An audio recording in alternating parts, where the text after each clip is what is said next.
Nwanne m ụmụ ihe nsị ka m share with you. N'anya ka December, ọnwa mba ka anyị nọ na ife ahụ, December is fast approaching. Do you understand me? Iwe ọchakịta efu na a na-enyegasị intel, a na-ekreti awareness concerning the one chance.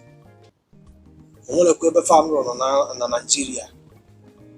So ebe ọ bụla ị nọ kịta na be anyị, ị suppose ka ahụ niile bụrụ anya the clever uchegede ya. Ka m gwa gị ka anyị si aga, especially n'obodo a bụ Nigeria, ka ị mụrụ akọ na-aghọta. Mgbe ọ bụla ị stọpụ keke, adị mmadụ na-abụ,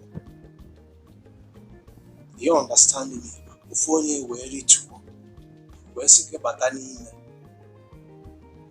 ajike eje. O nwere onye nọ onye na-anya anya n'elu, then mmadụ na-aba anọ n'azụ ofu karị tụtasị gị banye n'ime, abakwana. You understand me? Ihe a bụ ndị format ndị one chance si aga. Ọ bụ na enwe moto ifetu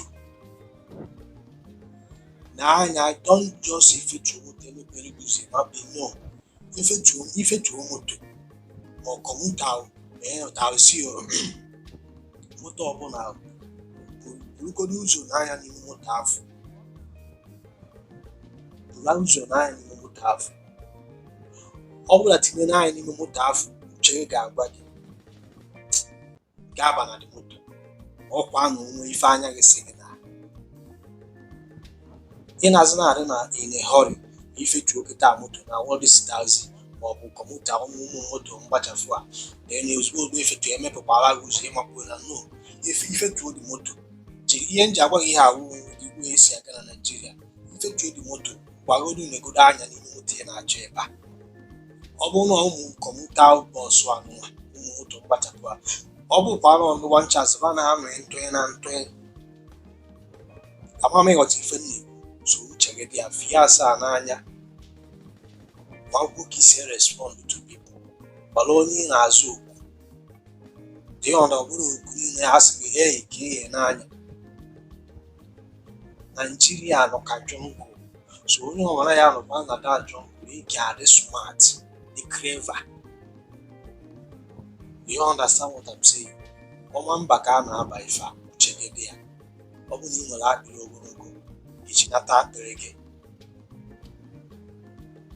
because some of them nwere ike ịbịa offer gị something because of na ịbụ onye ụsa ma ọ bụ akpịrị gị, ma ọ because of greediness ị ga-akanye fa n'aka fa bụrụ gị.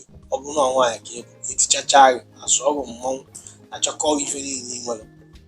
So ihe nji agwa gị ihe akịta na-abụ asọrasị na Nigeria dị concern ma ndị one chance a jụrụ Abuja ahụ, fanọ ma na Lagos, fanọ ma na Anambra Bay, fanọ na mana every part of this country, mana Imo State.